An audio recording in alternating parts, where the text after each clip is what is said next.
Your story. You're watching WCBI Sunrise. All right, everyone, welcome back into Sunrise. So it's Tuesday, and you know what that means, our last good news segment of 2025. So if you want to kick off the new year, you need to head to downtown Tupelo. The city will be hosting its annual celebration.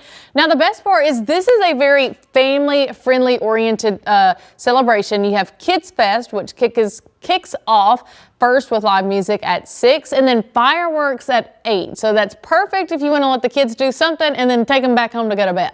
Then the music continues into the night, rocking right into 2026. Now, I will say there will be certain roads blocked off, so you need to be mindful of that before you go. For more information, you can visit tupelo.net or you can go to Downtown Tupelo's Facebook page.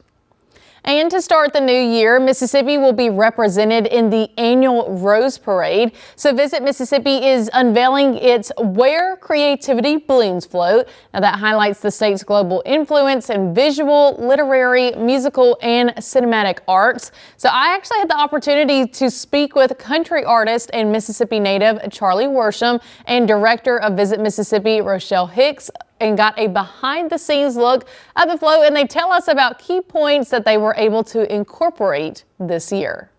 Really started thinking about what our theme would be for the float after last year's parade, and we came up with Where Creativity Blooms, obviously because we just want to celebrate Mississippi's creative spirit.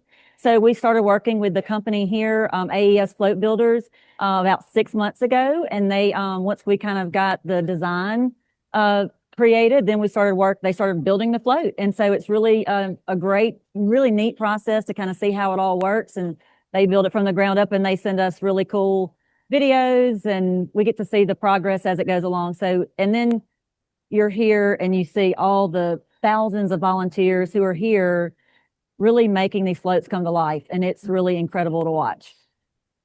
That's awesome. Now, Mr. Charlie, talk to me about some of the key points that are going to be on this year's float. I see we have Kermit in the background. You do. And, you know, it's so, I'm speaking to you in Columbus, and Kermit being one of my favorite banjo pickers, he is a Mississippian. Jim Henson, who created the Muppets, was born and raised in Leland, Mississippi. You can go there today and see that whole story in the great museum they have there. But I think about Kermit and the banjo and my childhood growing up in Mississippi. We used to drive to Starkville, just up the road from y'all, every Wednesday night, where I learned from a Mississippian, Larry Wallace, how to play the banjo. And I'm so proud to get to be a representative for the state here, because not only do we have Kermit, between Kermit and myself will be ballerinas. Of course, every 4 years, the International Ballerina Competition takes place in Jackson, Mississippi. It's the only location that competition takes place within the United States at all. And if you could see the sides of the float, you would see these giant book stacks that feature our literary heritage. Writers like William Faulkner, Eudora Welty, William Morris, Tennessee Williams, Jesmond Ward, Greg Iles, and many of those great literary figures are connected to places that you can touch and experience yourself if you go to Roanoke, the residence of Faulkner in Oxford, or Eudora Welty's home, which is a great museum now in Jackson. Mississippi is chock full of experiences to be had, no matter what you're into, whether it's the literary arts, it's seeing a ballerina competition, Kermit the Frog, obviously the musical heritage of the state, the history of America, the story of America can be told through the story of Mississippi. And of course, we got some great food as well that you can enjoy throughout that trip. And Miss Rochelle, with all those references, how hard is it to just pick only a handful of things that highlight and make Mississippi great? It's very hard. I mean, we really are blessed with so many incredible places and so many great things to do in our state. So, you know, we really do have to be, you know, it's just hard. It's really hard to figure out what we're going to focus on.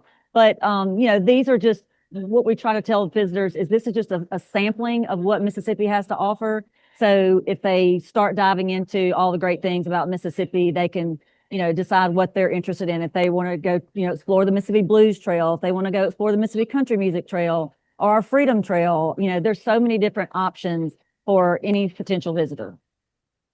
And, you know, this float really, as people watch this gives them a look into Mississippi. But why would you encourage other people, whether it's our Mississippians ourselves to try out other places in Mississippi, or visitors to see what we have to offer? I mean, I'll speak to folks who are growing up in Mississippi. I've always thought of myself as pretty well educated on Mississippi and the story of Mississippi and people from Mississippi. But in the last year, I've been fortunate to host the Mississippi on the Map podcast, which you can check out anywhere you get podcasts or msonthemap.com.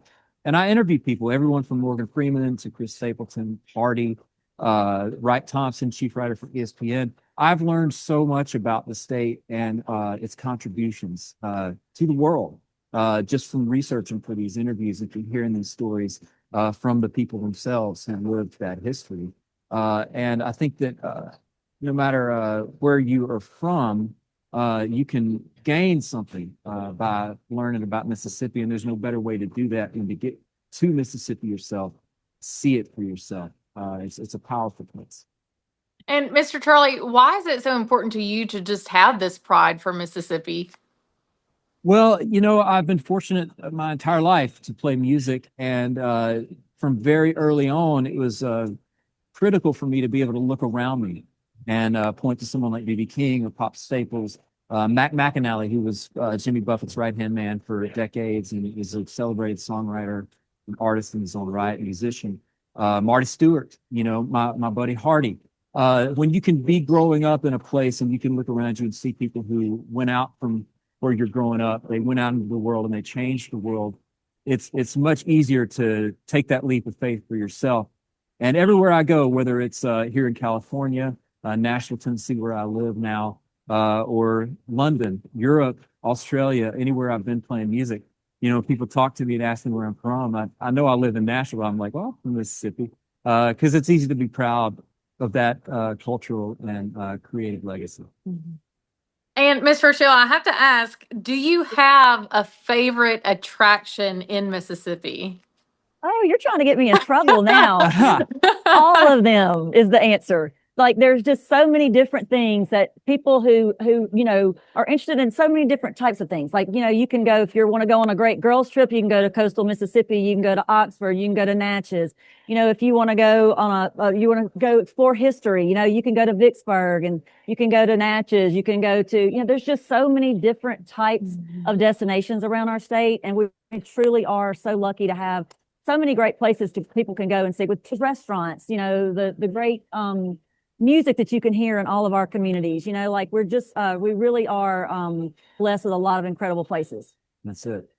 And if anyone's wanting to plan a trip to Mississippi, what is the best way that they should go about doing so?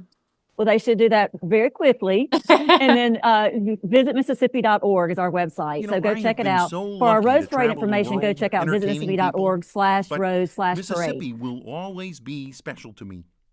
After all, it's where my good friend Jim Henson got his start.